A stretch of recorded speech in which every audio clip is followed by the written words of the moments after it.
بسم اللہ الرحمن الرحیم۔ السلام علیکم، ہمارے چینل میں خوش آمدید۔ میں آج بھی جب اس بارے میں سوچتی ہوں تو اپنے رب کا شکر ادا کرتے ہوئے رو پڑتی ہوں، جس نے پل بھر میں میری زندگی کو ایک معجزے کے ذریعے بدل دیا تھا۔ میں اگر اپنی آخری سانس تک بھی اپنے رب کا شکر ادا کروں تو یہ کم ہوگا۔ آج تھکاوٹ کی وجہ سے میں احمد کے گھر آنے سے پہلے ہی لیٹ گئی۔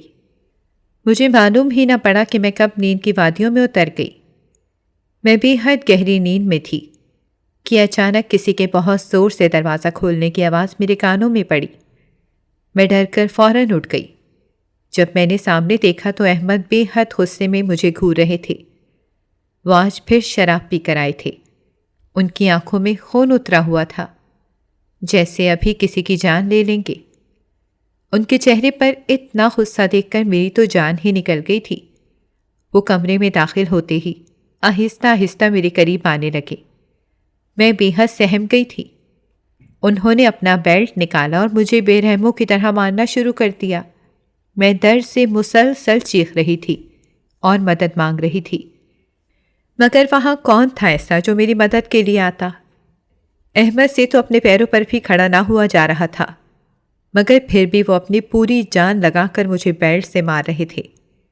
جب احمد مجھے مار مار کر تھک گئے تو وہاں ہی بستر پر لیٹ گئے اور لیٹتے ہی سو گئے۔ میں ساری رات اپنے شوہر سے ملنے والے زخموں کی تکلیف سے روتی رہی۔ اپنی تکلیف میں مجھے معلوم ہی نہ پڑا کہ کب فجر کی اذانیں ہو گئیں۔ میں نے اپنے آنسو صاف کیے اور اٹھ کر وضو کرنے کے لیے چلی گئی۔ وضو کرتے ہی میں نے نماز ادا کی اور رو رو کر اللہ پاک سے اپنی آسانیوں کے لیے دعا کرنے لگی۔ نماز سے فارغ ہوتے ہی میں نے قرآن پاک کھولا اور اس کی تلاوت شروع کر دی۔ میں سورج نکلنے تک یوں ہی قرآن پاک کی تلاوت کرتی رہی۔ میں قرآن پاک کی تلاوت میں مصروف تھی کہ اچانک احمد نے مجھے آواز دی۔ میں نے تلاوت مکمل کرتے ہی قرآن پاک رکھا اور ڈرتی ہوئی احمد کے پاس چلی گئی۔ وہ اب ہوش میں آ چکے تھے۔ ان کا نشہ کافی حد تک اتر چکا تھا۔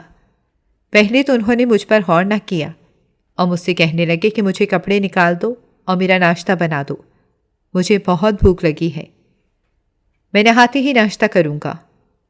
میں نے ہاں میں سر ہلایا اور الماری سے ان کے کپڑے نکال کر بیڈ پر رکھ دیے اور خود کچن میں ناشتہ بنانے کے لیے چلی گئی۔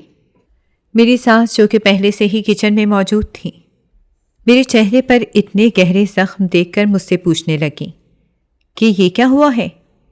میں نے انہیں کوئی جواب نہ دیا اور چپ چاپ اپنا کام کرتی رہی۔ وہ جانتی تو سب تھیں، مگر پھر بھی میری زبان سے سن کر خوش ہونا چاہتی تھیں۔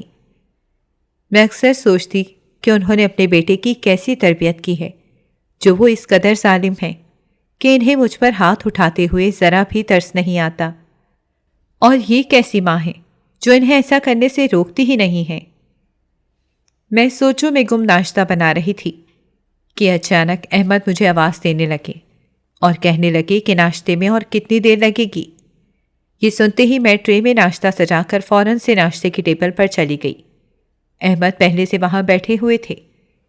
میری ساس اپنا ناشتہ لے کر اپنے کمرے میں جا چکی تھی۔ میں نے احمد کے سامنے ناشتہ رکھا اور واپس کچن میں آنے لگی، مگر اسی وقت احمد نے میرا ہاتھ پکڑ کر مجھے روک لیا اور کہنے لگے کہ یہاں میرے پاس بیٹھ کر میرے ساتھ ناشتہ کرو۔ جب احمد نے اچانک میرا ہاتھ پکڑا تو میرا زخم دکھنے کی وجہ سے میرے منہ سے ایک تکلیف بھری آہ نکلی، جسے سن کر احمد نے میرا ہاتھ فوراً چھوڑ دیا۔ میں اکثر احمد کا ایسا رویہ دیکھ کر حیران ہوتی۔ رات کو تو وہ مجھے اس طرح مار رہے تھے جیسے میں ان کی تو کچھ لگتی ہی نہ تھی۔ رات کو تو میری تکلیف سے نکلنے والی چیخوں پر بھی انہیں ترس نہ آ رہا تھا، اور اب ناشتے کے وقت اتنا پیار دکھا رہے تھے کہ جیسے میرا اور میری تکلیف کا بہت احساس ہو۔ مجھے تو یقین ہی نہ آ رہا تھا۔ میں خاموشی سے احمد کے ساتھ رکھی کرسی پر بیٹھ گئی اور احمد کے ساتھ ناشتہ کرنے لگی۔ اچانک احمد نے میرے چہرے کی طرف دیکھا تو حیرانگی سے پوچھنے لگے کہ یہ تمہارے چہرے پر کیا ہوا ہے، اور تمہارے ہاتھوں پر بھی عجیب سے نشان ہیں، کیا تمہیں کسی نے کچھ کہا ہے؟ وہ میرے جسم پر پڑے نشان دیکھ کر اس طرح حیران ہو رہے تھے جیسے انہیں کچھ معلوم ہی نہ ہو۔ میں نے سوالیہ نظروں سے احمد کی جانب دیکھا تو وہ مجھ سے کہنے لگے کہ یہ سب کیسے ہوا ہے؟ یہ سن کر میری آنکھوں سے آنسو کی ندیاں بہنے لگیں۔ مجھے یوں روتا دیکھ کر احمد فوراً سے اٹھے اور میرا چہرہ اپنے ہاتھوں میں لیتے ہوئے مجھ سے بڑے پیار سے پوچھنے لگے کہ آخر کیا بات ہے، یوں رو کیوں رہی ہو، اور تمہاری جسم پر یہ نشان کیسے ہیں؟ میں نے نظریں اٹھا کر احمد کی جانب دیکھا اور ان سے کہنے لگی کہ یہ آپ کے ہی دیے ہوئے زخم ہیں۔ تو وہ مجھ سے حیرانگی سے پوچھنے لگے کہ یہ جو چہرے پر اتنا گہرا نشان ہے، یہ میں نے کیسے اور کیوں مارا ہے؟ تو میں ان سے کہنے لگی کہ رات کو آپ شراب کے نشے میں دھت گھر آئے تھے، تو میرے جلدی سو جانے پر آپ نے مجھے اپنی بیلٹ سے بہت مارا تھا۔ میرے جسم پر جتنے بھی نشان ہیں یہ سب اسی کی وجہ سے ہیں۔ میری آنکھیں رو رو کر سوج چکی تھیں۔ میری بات سنتے ہی احمد نے مجھے اپنے سینے سے لگا لیا اور مجھ سے کہنے لگے کہ تم جانتی تو ہو کہ مجھے نشے میں کچھ بھی سمجھ نہیں آتی اور نہ ہی بات میں کچھ یاد رہتا ہے۔ تو میں ان سے کہنے لگی کہ پھر آپ یہ نشہ چھوڑ کیوں نہیں دیتے؟ یہ سن کر وہ مسکرانے لگے اور کہنے لگے میری جان، مجھے معاف کر دو، میں آگے سے کوشش کروں گا کہ ایسا کبھی نہ ہو۔ یہ کہتے ہی احمد گھر سے باہر چلے گئے، مگر میں جانتی تھی کہ یہ ہر رات کا معمول ہے۔ وہ رات کو پھر سے آ کر مجھے اسی طرح بے رحمی سے ماریں گے اور صبح ہوتے ہی سب کچھ بھول جائیں گے۔ ہماری شادی کو 6 ماہ گزر چکے تھے اور ان 6 ماہ میں کوئی دن ایسا نہ تھا جس دن میں احمد سے مار کھا کے نہ سوئی تھی۔ ایک روز اچانک میری طبیعت بہت زیادہ خراب ہو گئی۔ احمد مجھے فوراً سے ڈاکٹر کے پاس لے گئے۔ ڈاکٹر نے مجھے چیک کرتے ہی احمد کو مسکراتے ہوئے بتایا کہ آپ باپ بننے والے ہیں۔ یہ سن کر احمد خوشی سے جھوم اٹھے۔ آج تو مجھے ان کا الگ ہی روپ دیکھنے کو مل رہا تھا۔ وہ میرا اس قدر خیال کر رہے تھے، مجھے ان پر حیرانگی ہو رہی تھی۔ گھر آتے ہی احمد نے خوشی سے اپنی اماں کو اس بارے میں بتانے لگے۔ میری ساس بھی یہ سن کر بے حد خوشی کا اظہار کر رہی تھیں۔ ایک بس میں ہی تھی جو اتنی خوشی کی خبر سننے کے بعد بھی افسردہ بیٹھی سوچوں میں گم تھی۔ شاید مجھے ملنے والی تکلیف بھی اتنی زیادہ تھی کہ یہ خوشی ان دکھوں میں کہیں کھو گئی تھی۔ احمد خوش تو بہت تھے اور یہ وعدہ کر رہے تھے کہ میں آج کے بعد کبھی تم پر ہاتھ نہیں اٹھاؤں گا، مگر میں جانتی تھی کہ رات ہوتے ہی احمد اپنے سارے وعدے بھول جائیں گے، اور وہی ہوا۔ اس حالت میں بھی یہ ہر رات کا معمول بن چکا تھا۔ پہلے تو میں خاموش رہتی، مگر اب میں بھی احمد کی مار کھا کھا کر تھک چکی تھی۔ اب جب بھی احمد مجھ پر ہاتھ اٹھاتے تو میں تکلیف میں ان کے مرنے کی دعا کرتی۔ میری ساس مجھے بہت روکتی، مگر میں ان کی ایک نہ سنتی۔ مگر بعد میں مجھے خود پر بہت افسوس ہوتا، مگر جیسے بھی ہے تو میرے شوہر ہی نہ۔ میری ساس مجھے ہمیشہ یہی کہتی تھی کہ اس کی اولاد آ جائے گی تو وہ ٹھیک ہو جائے گا۔ ساس کی یہ بات سن کر میں صبر کر لیتی۔ کچھ ماہ بعد میں نے ایک پھول سی بیٹی کو جنم دیا۔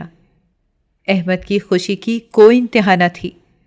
وہ اس خوشی میں پورا 1 ہفتہ کام پر نہ گئے، وہ شراب کو ہاتھ تک نہ لگاتے اور میرا اور میری بیٹی کا بے حد خیال رکھتے۔ احمد کا یہ روپ دیکھ کر میں خود کو کوسنے لگی اور سوچنے لگی کہ میری ساس صحیح کہتی تھیں کہ اولاد کے بعد احمد ٹھیک ہو جائیں گے۔ مگر میں یہ بات بھول گئی تھی کہ چاندنی بس 4 دن کی ہوتی ہے، اس کے بعد ہر جگہ اندھیرا چھا جاتا ہے۔ 1 ہفتے کے بعد احمد کے پھر سے وہی کام شروع ہو گئے۔ وہ پھر سے نشہ کر کے آتے اور مجھے ہر رات بے دردی سے مارتے۔ میں تکلیف میں ان کے مرنے کی دعائیں کرتی۔ ایک روز دیر رات تک احمد گھر نہ لوٹے۔ میری نیند سے آنکھیں بند ہو رہی تھیں، مگر میں جانتی تھی کہ اگر میں سو گئی تو احمد مجھے پھر بہت ماریں گے، اسی لیے مجبوراً مجھے جاگنا پڑ رہا تھا۔ مگر احمد تو آنے کا نام ہی نہ لے رہے تھے۔ کچھ دیر بعد کچھ انجان لوگوں نے دروازے پر دستک دی۔ جب میری ساس نے دروازہ کھولا تو وہ چیخ چیخ کر رونے لگیں۔ میں فوراً سے اپنے کمرے سے باہر آئی تو میرے ہوش ہی اڑ گئے۔ سامنے احمد کی لاش پڑی ہوئی تھی۔ ان کا چہرہ بالکل بگڑ چکا تھا۔ نہ جانے کیسے لوگوں نے احمد کی شناخت کی تھی۔ پوچھنے پر معلوم ہوا کہ احمد زہریلی شراب پی کر ڈرائیونگ کر رہے تھے، جس کی وجہ سے ایکسیڈنٹ ہو گیا اور موقع پر ہی ان کا انتقال ہو گیا۔ یہ سن کر تو میرے پیروں تلے سے زمین نکل گئی تھی۔ مجھے کچھ سمجھ نہیں آ رہی تھی کہ یہ میرے ساتھ کیا ہو گیا ہے۔ میں نے کبھی ایسا تو نہ سوچا تھا۔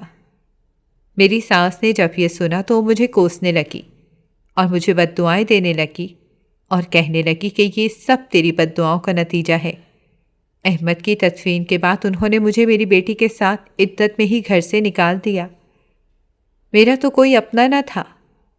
میں اپنی بیٹی کو لے کر جاتی تو کہاں جاتی؟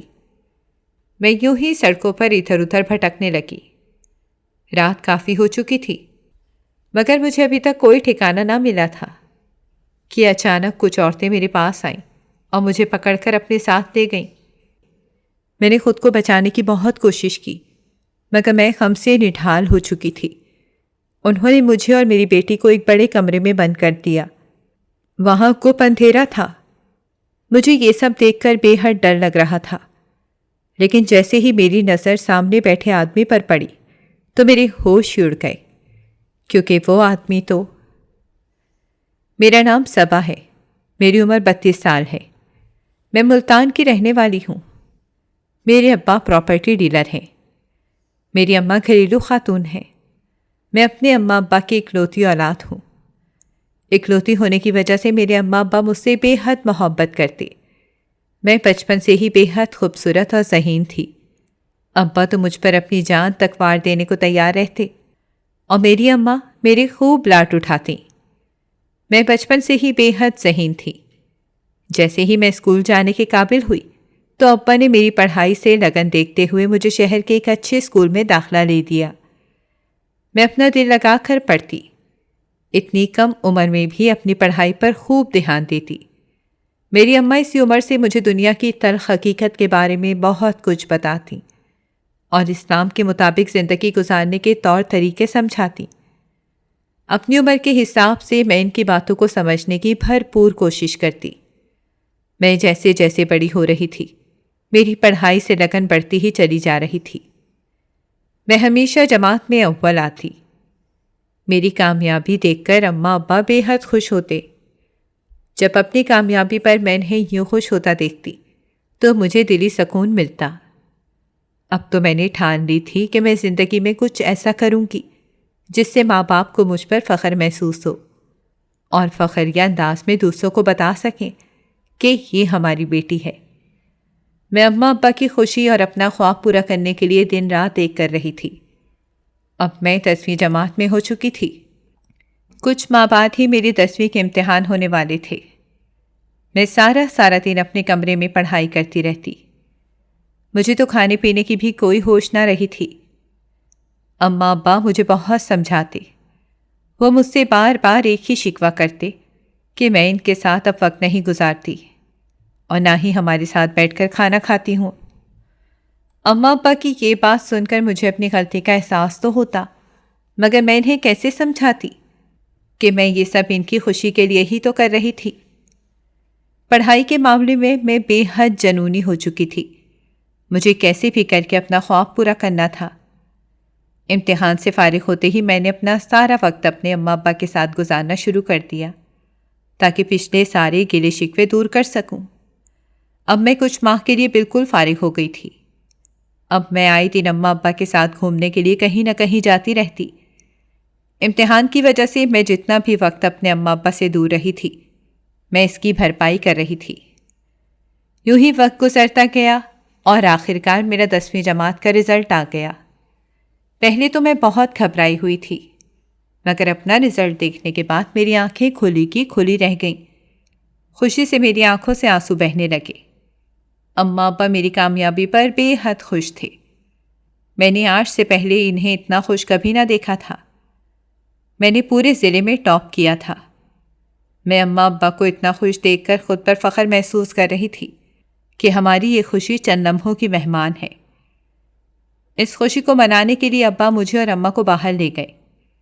ہم نے اس خوشی کو یادگار طریقے سے سیلیبریٹ کیا۔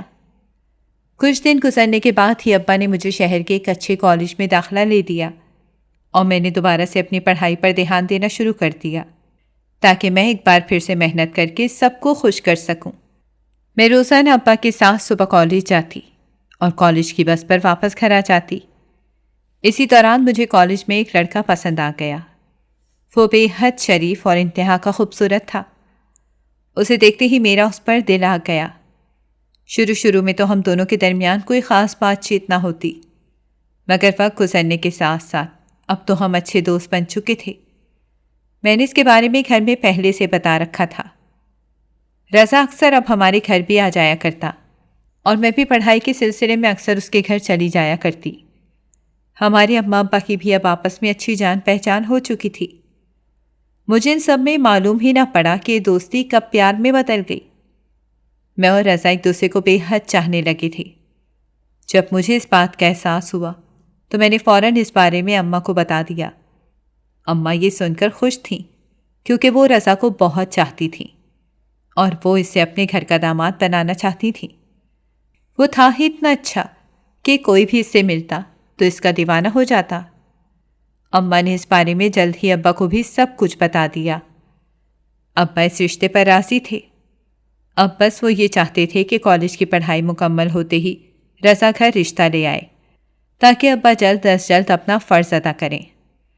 جب میں ابا سے یہ کہتی کہ میں اپنی پڑھائی مکمل کیے بغیر شادی نہیں کروں گی تو ابا مجھے بہت چھیڑتے اور کہتے کہ میں باقی کی پڑھائی اب تم اپنے سسرال جا کر مکمل کرنا، اور یہ کہتے ہی کہکہے لگا کر ہنستے۔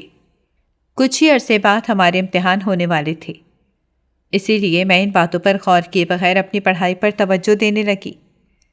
جیسے ہی ہم امتحان سے فارغ ہوئے تو رضا نے اپنے گھر والوں کو میرے لیے رشتہ دے کر بھیج دیا۔ پسند تو سب نے پہلے ہی کر لیا تھا، یہ سب بس ایک رسم کے طور پر ہی ہو رہا تھا۔ دونوں کے گھر والوں کے مان جانے کے بعد کچھ ہی ہفتوں میں میری اور رضا کی منگنی ہو گئی۔ میں بے حد خوش تھی کیونکہ میں رضا کے بغیر ایک پل نہیں گزار سکتی تھی۔ اماں ابا بھی میرے اس فیصلے پر بے حد خوش نظر آ رہے تھے، مگر قسمت کو کچھ اور ہی منظور تھا۔ ہماری منگنی کے کچھ دن بعد ہی ایک روز اماں ابا کسی کام سے باہر گئے۔ میں گھر میں اکیلی تھی۔ کافی دیر گزر جانے کے بعد بھی جب اماں ابا گھر نہ لوٹے تو میں نے انہیں کال کرنا شروع کر دی، مگر ان کا نمبر مسلسل بند مل رہا تھا۔ یہ دیکھ کر میں بہت پریشان ہو گئی۔ میں نے فوراً سے رضا کو کال کی اور اسے بتایا کہ اماں ابا قریبی مال سے شاپنگ کرنے کے لیے گئے تھے، مگر ابھی تک گھر واپس نہیں لوٹے اور ان کے نمبر بھی بند مل رہے ہیں۔ میں بہت گھبرائی ہوئی تھی۔ وہ مجھے تسلی دینے لگا اور کہنے لگا کہ تم پریشان نہ ہو، میں ابھی جا کر پتہ کرتا ہوں۔ یہ کہتے ہی رضا اماں ابا کی تلاش میں نکل گیا اور میں اس کا انتظار کرنے لگی، مگر اس کی طرف سے کوئی بھی جواب نہ آیا۔ اب تو رضا کو گئے بہت دیر گزر چکی تھی، مگر اس نے ابھی تک مجھے کچھ نہ بتایا تھا۔ میرا دل بیٹھا جا رہا تھا۔ ابھی میں ان سوچوں میں گم تھی کہ اچانک کوئی ہمارے گھر کا دروازہ زور زور سے کھٹکھٹانے لگا۔ میں نے فوراً سے بھاگ کر دیکھا تو سامنے رضا سر جھکائے کھڑا تھا۔ میں اسے پوچھنے لگی کہ اماں اور ابا کہاں ہیں، تو اس نے میری اس بات کا کوئی جواب نہ دیا۔ چند لمحوں بعد ہی دروازے کے آگے ایمبولینس آ کر رکی۔ میں پھٹی پھٹی آنکھوں سے ایمبولینس کی طرف دیکھ رہی تھی اور روتے ہوئے رضا سے پوچھنے لگی کہ اماں ابا ٹھیک تو ہیں؟ تو وہ رونے لگا اور مجھے کہنے لگا کہ آنٹی انکل اس دنیا میں نہیں رہے۔ اس کے یہ الفاظ مجھ پر تیر بن کر برسے تھے۔ میں تو اپنے حواس کھو بیٹھی تھی۔ مجھے اپنی آنکھوں پر یقین نہیں آ رہا تھا۔ اماں ابا کی لاشیں میرے سامنے پڑی تھیں۔ میری تو ساری دنیا ہی اجڑ گئی تھی۔ میں دھاڑے مار مار کر رو رہی تھی۔ سب مجھے تسلیاں دے رہے تھے، مگر مجھے کسی کی کچھ سمجھ نہ آ رہی تھی۔ مجھے ابھی تک یہ سمجھ نہیں آ رہی تھی کہ اماں ابا کو آخر ہوا کیا تھا۔ ابھی کچھ دیر پہلے ہی تو اماں ابا بالکل صحیح گھر سے گئے تھے۔ جب میں نے روتے ہوئے رضا سے یہ بات پوچھی تو وہ کہنے لگا کہ کچھ دن پہلے انکل کی شہر کے کسی بڑے آدمی سے لڑائی ہو گئی تھی اور اس نے آج موقع دیکھ کر انکل اور آنٹی پر حملہ کر دیا، جس وجہ سے ان کا موقع پر ہی انتقال ہو گیا۔ میں خود سے سوچوں میں یہ پوچھنے لگی کہ ایسا کون تھا جس نے میری دنیا ہی اجاڑ کر رکھ دی۔ اماں ابا کی تدفین کا سارا کام رضا نے کروایا تھا۔ ابا کے خاندان والے تو بس رونے کا جھوٹا ناٹک کرنے میں مصروف تھے۔ کیونکہ میں انہیں جانتی تھی۔ وہ ابا کی زندگی میں بھی کبھی ابا کے نہیں بنے تھے۔ انہیں ہمیشہ بس ابا کی دولت سے ہی قرض رہا تھا۔ ابا کی تدفین کے کچھ دن بعد ہی رضا کے گھر والوں نے چچا سے میری رخصتی کے بارے میں بات کی، تو وہ کہنے لگے کہ ابھی تو صبا کے ابا اماں کی قبر کی مٹی بھی نہیں سوکھی اور آپ اس کی ڈولی اٹھانے کی بات کر رہے ہیں۔ ابھی تو صبا میرے پاس رہے گی، اب میں ہی اس کا والی وارث ہوں۔ یہ بات اب میں طے کروں گا کہ اس کی رخصتی کب ہوگی۔ میں ہرگز چچا کے ساتھ نہیں رہنا چاہتی تھی، کیونکہ میں ان کی عادتوں سے واقف تھی، مگر میں مجبور تھی اور مجبوراً مجھے ان کے ساتھ ان کے گھر جانا پڑا۔ شروع میں تو چچا اور چچی نے میرا بہت خیال رکھا اور مجھے یہ محسوس ہونے لگا کہ شاید ہی میں ان کے بارے میں غلط سوچتی تھی، مگر میں یہ نہیں جانتی تھی کہ ان سب کے پیچھے چچا چچی کی بہت بڑی چال تھی۔ اماں ابا کو اس دنیا سے گئے کئی ماہ گزر چکے تھے، مگر میرا دکھ دن بدن بڑھتا ہی چلا جا رہا تھا۔ چچا چچی کے اتنے پیار کے باوجود بھی مجھے ذرا برابر بھی صبر نہ آ رہا تھا۔ میں ہر وقت اماں ابا کو یاد کر کے بس روتی رہتی۔ چچا اور چچی مجھے بہت سمجھاتے، وقتی طور پر تو میں ان کی بات سمجھ لیتی، مگر رات ہوتے ہی اکیلے پن کا ڈر مجھے اندر ہی اندر کھائے جا رہا تھا۔ چچا اور چچی مجھے خوش کرنے کی ہر ممکن کوشش کرتے۔ اب تو چچی مجھے اپنے بچوں پر ترجیح دینے لگی تھیں۔ مجھے اکثر چچی کے اس رویے پر حیرانگی ہوتی۔ ایک روز چچا اور چچی میرے پاس آئے اور مجھ سے کہنے لگے کہ دیکھو بیٹا، ابھی تم چھوٹی ہو، ہم چاہتے ہیں کہ ہم تمہارے لیے کچھ اچھا فیصلہ کریں۔ جہاں تک ہمیں لگتا ہے کہ رضا اور اس کے گھر والے تمہاری جائیداد کے پیچھے ہاتھ دھو کر پڑے ہیں، اسی لیے وہ ہر دوسرے دن ہم سے رخصتی کا کہتے ہیں۔ تم ایسا کرو کہ یہ جائیداد کے کاغذات پر سائن کر دو، جس میں یہ لکھا ہے کہ اگر تم شادی کر بھی لو تب بھی یہ جائیداد تمہاری ہی رہے گی، کوئی چاہ کر بھی تم سے تمہاری جائیداد اپنے نام نہیں لکھوا سکے گا۔ چچا کی یہ بات سن کر میرے دل میں بھی یہ خیال آیا اور میں نے فوراً سے اس پر سائن کر دیے، جو کہ میری زندگی کی سب سے بڑی غلطی تھی۔ سائن کرنے کے چند دن بعد ہی چچا اور چچی کا رویہ میرے ساتھ بالکل بدل گیا۔ اب تو ہر وقت چچی مجھے باتیں سناتی رہتی۔ آہستہ آہستہ ان میں اتنی تبدیلیاں دیکھ کر مجھے کچھ سمجھ نہیں آ رہی تھی۔ وہ ہر وقت مجھ سے اپنے گھر کے کام کرواتی، اگر کبھی میں نہ کر دیتی تو مجھے بہت مارتی، اور آئے دن چچا سے کہتی کہ اس کو جلد از جلد رخصت کرو تاکہ یہ اپنے گھر کی ہو جائے۔ ایک روز جب چچی چھت پر فون پر کسی سے بات کر رہی تھی تو میں کسی کام سے چھت پر چلی گئی۔ چچی کی باتیں سن کر میرے ہوش ہی اڑ گئے۔ وہ کسی کو بتا رہی تھی کہ اب جلدی ہم صبا کو رخصت کر دیں گے، ہم نے اس کی ساری جائیداد اپنے نام لگوا لی ہے، اب ہم اس بلا سے جان چھڑانا چاہتے ہیں۔ یہ سن کر مجھے بہت تکلیف ہو رہی تھی کہ کوئی انسان اتنا منافق کیسے ہو سکتا ہے۔ چچی کے ظلم تو دن بدن بڑھتے ہی چلے جا رہے تھے۔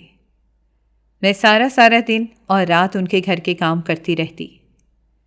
ایک روز چچی مجھ سے رات کے وقت کہنے لگی کہ آج تم سب کے کپڑے دھو کر سوگی۔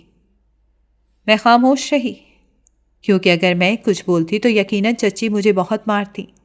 میں نے ہاں میں سر ہلایا اور کپڑے دھونے شروع کر دیے۔ گھر میں سب سو چکے تھے۔ کپڑے دھوتے وقت میں پوری طرح بھیگ چکی تھی کہ اتنی ہی دیر میں مجھے اپنے قریب کسی کی موجودگی کا احساس ہوا۔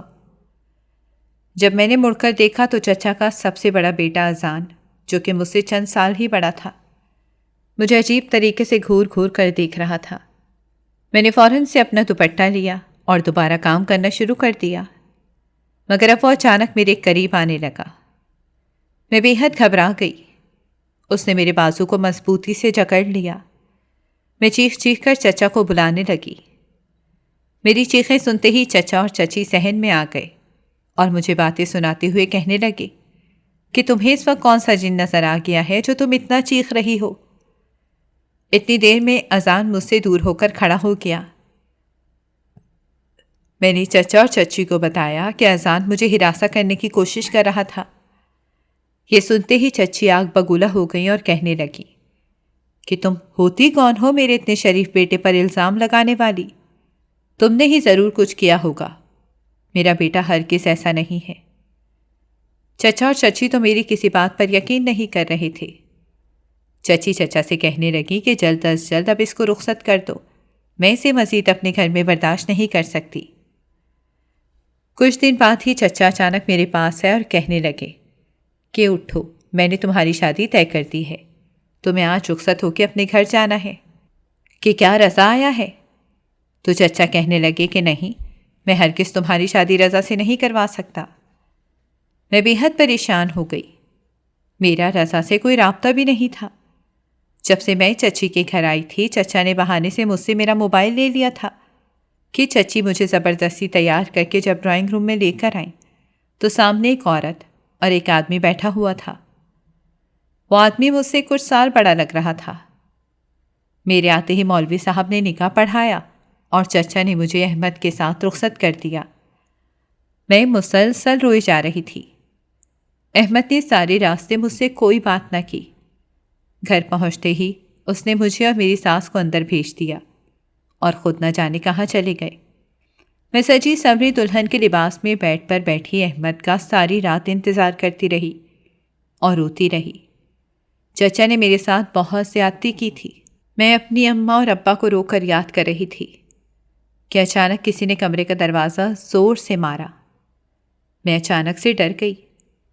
احمد کمرے میں داخل ہوئے۔ ان کی حالت دیکھ کر صاف پتہ چل رہا تھا کہ وہ نشہ کر کے آئے ہیں۔ میں خاموشی سے بیٹھی رہی۔ احمد نے کمرے میں آتے ہی مجھے مارنا پیٹنا شروع کر دیا۔ میں تکلیف میں چیخنے چلانے لگی اور رو رو کر اپنی ساس کو آوازیں دینے لگی۔ میری ساس کمرے کی کھڑکی سے یہ سب کچھ دیکھ رہی تھی، مگر وہ احمد کو روکنے کے لیے کمرے میں داخل نہ ہوئی۔ احمد نے مجھے اتنا مارا کہ میں نڈھال ہو کر بے ہوش ہو گئی۔ مجھے تو آج تک کسی نے ہاتھ بھی نہ لگایا تھا۔ اماں ابا کے بعد چچی اکثر مجھ پر ہاتھ اٹھاتی، مگر احمد نے تو حد ہی ختم کر دی تھی۔ میرے بے ہوش ہوتے ہی ساس کمرے میں داخل ہوئیں اور مجھ پر پانی کا چھڑکاؤ کرنے لگیں۔ کچھ دیر بعد مجھے ہوش آ گیا، مگر تکلیف بہت زیادہ ہونے کی وجہ سے مسلسل روئی جا رہی تھی۔ ساس مجھ سے کہنے لگی کہ اب اس کی عادت ڈال لو، میں روز روز تمہیں یوں ہوش دلوانے کے لیے نہیں آ سکتی، یہ تمہارا اور تمہارے شوہر کا معاملہ ہے، تم دونوں جیسے چاہو ویسے حل کرو، میں اس بارے میں کچھ نہیں جانتی۔ ساس کی یہ بات سن کر مجھے بے حد حیرانی ہو رہی تھی۔ مجھے معلوم ہو گیا تھا کہ یہاں میری سننے والا کوئی نہیں ہے۔ احمد اب تک سو چکے تھے۔ میں زمین پر بیٹھی مسلسل روئی جا رہی تھی اور احمد سے ملنے والے زخموں پر مرہم لگا رہی تھی۔ یہ زخم تو آج نہ کل بھر ہی جانے تھے، مگر جو زخم احمد نے میرے دل پر لگا دیے تھے وہ شاید ساری زندگی نہ بھرتے۔ رات سے دوپہر ہو چکی تھی، مگر مجال تھا جو میں نے ایک لمحے کے لیے بھی آرام کیا تھا۔ اب تو مجھے اتنی تکلیف میں بھی بے حد نیند آ رہی تھی۔ میں زمین پر ہی لیٹ گئی اور لیٹتے ہی میری آنکھ لگ گئی کہ کچھ دیر بعد ہی مجھے یوں محسوس ہوا جیسے مجھے کسی نے بلایا ہو۔ میں فوراً سے ڈر کر اٹھ گئی تو احمد میرے قریب زمین پر بیٹھے ہوئے تھے۔ میں انہیں اپنے قریب دیکھ کر بے حد گھبرا گئی اور ان سے دور ہونے لگی۔ حیرانگی تو مجھے تب ہوئی جب احمد مجھ سے پوچھنے لگے کہ آخر تمہیں کیا ہوا ہے اور تم زمین پر کیوں سوئی ہوئی ہو؟ احمد کی اس بات نے مجھے سوچنے پر مجبور کر دیا تھا۔ مجھے تو یوں محسوس ہو رہا تھا جیسے میں نے ایک برا خواب دیکھا ہو، کیونکہ احمد کو تو اس بارے میں کچھ یاد ہی نہیں تھا۔ میں بھی احمد سے ڈر رہی تھی۔ تو اچانک احمد میرے قریب آئے اور مجھے اپنے سینے سے لگا کر کہنے لگے کہ ڈرو مت، میرے ہوتے ہوئے یہاں تمہیں کوئی کچھ نہیں کہے گا۔ میری سوچیں میرا گلا گھونٹ رہی تھیں۔ مجھے یوں پیار کرنے کے بعد احمد کہنے لگے کہ اٹھو اور فریش ہو جاؤ، ہم دونوں ایک ساتھ ناشتہ کریں گے۔ میں احمد کے کہنے پر فوراً سے اٹھ گئی اور فریش ہونے لگی۔ مجھے ڈر تھا کہ کہیں پھر سے احمد مجھ پر ہاتھ نہ اٹھا دیں۔ جیسے ہی میں فریش ہو کر آئی تو احمد مجھے اپنے ساتھ ناشتے کی ٹیبل پر لے گئے۔ ہم دونوں نے مل کر ناشتہ کیا اور پھر احمد باہر چلے گئے۔ میں ناشتے سے فارغ ہونے کے بعد کمرے میں آ گئی اور کمرے کی صاف صفائی کرنے لگی۔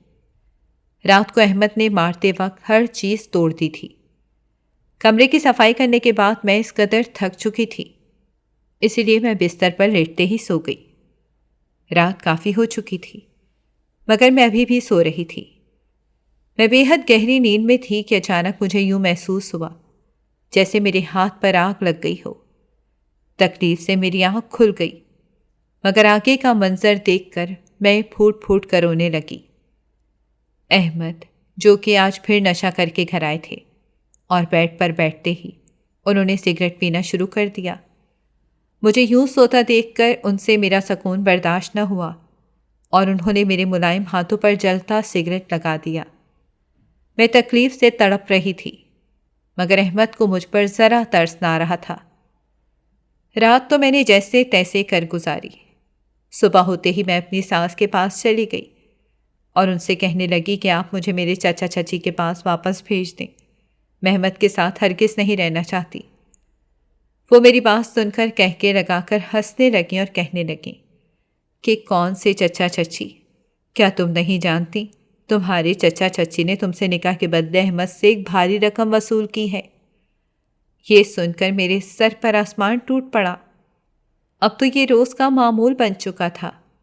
احمد ہر روز یوں ہی رات کو نشہ کر کے آتے اور مجھے بے رحمی سے مارتے اور صبح ہوتے ہی سب کچھ بھول جاتے۔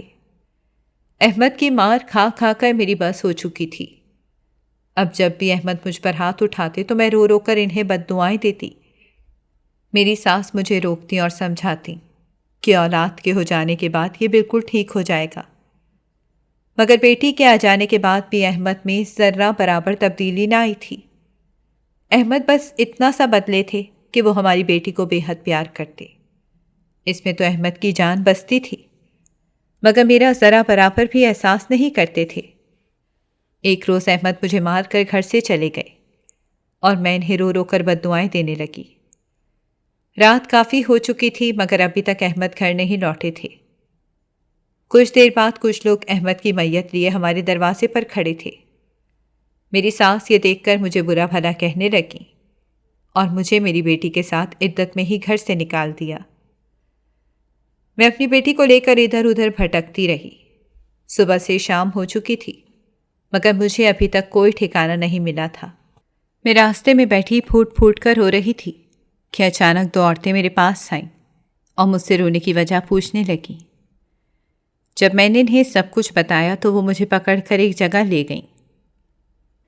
میں ایک کمرے میں آ کر ڈر رہی تھی مگر جب میری نظر سامنے بیٹھے آدمی پر پڑی تو میری ہوش ہی اڑ گئے، کیونکہ وہ آدمی تو کوئی اور نہیں بلکہ احمد ہی تھے۔ میں حیرانگی سے انہیں دیکھ رہی تھی۔ وہ کال پر کسی سے بات کر رہے تھے۔ ان کی باتیں سن کر میرے پیروں تلے سے زمین نکل گئی۔ مجھے آج معلوم ہوا تھا کہ احمد کس قدر گھٹیا کام کرتے تھے۔ وہ یوں ہی بے سہارا اور لاچار لڑکیوں کو پکڑ کر اسمگل کرتے تھے اور بہت سی عورتیں اس کام میں احمد کا ساتھ دے رہی تھیں۔ جب احمد کال سے فارغ ہوئے تو وہ عورتیں مجھے پکڑ کر احمد کے پاس لے گئیں۔ بہت اندھیرا ہونے کی وجہ سے وہ مجھے پہچان نہ سکے۔ میں نے ان کے پاس جاتے ہی اپنی بیٹی کو ان کی گود میں ڈال دیا اور رو رو کر کہنے لگی کہ یہ لیں آپ کی بیٹی، اسے بھی اسمگل کر دیں۔ میری بات سن کر احمد چونک گئے اور گھبرا کر مجھ سے پوچھنے لگے کہ تم یہاں کیا کر رہی ہو؟ تو میں نے انہیں سارا واقعہ بتایا۔ نہ جانے احمد اب تک کتنی لڑکیوں کی زندگی برباد کر چکے تھے۔ میں نے احمد کو ان کی حرکت پر بہت باتیں سنائیں اور ان سے کہنے لگی کہ اب اپنی بیٹی کو بھی کمائی کا ذریعہ بنائیں، جیسے اور لوگوں کی بیٹیوں کی زندگی خراب کی ہے۔ احمد اپنے کیے پر بے حد شرمندہ تھے۔ وہ رو رو کر اپنے رب سے گناہوں کی معافی مانگ رہے تھے۔ اس واقعے کے بعد سے احمد میں بے حد تبدیلی آ گئی تھی۔ اب تو انہوں نے نشہ کرنا بھی چھوڑ دیا تھا۔ وہ سارا وقت میرے اور ہماری بیٹی کے ساتھ گزارتے اور ہم دونوں کا خوب خیال رکھتے۔ میں آج بھی جب اس بارے میں سوچتی ہوں تو مجھے اپنی قسمت پر یقین نہیں آتا اور میں رو رو کر اپنے رب کا شکر ادا کرتی ہوں جس نے میرے لیے آسانیاں پیدا کر دیں۔ آپ سب کو میری زندگی کی یہ کہانی کیسی لگی؟ اپنی رائے سے ضرور آگاہ کیجیے گا۔ ناظرین، اگر آپ کو ہماری کہانی اچھی لگی ہے تو ویڈیو کو لائک کریں، شیئر کریں اور ہمارے چینل کو سبسکرائب کریں۔ اگلی ویڈیو تک اجازت دیں۔ اللہ حافظ۔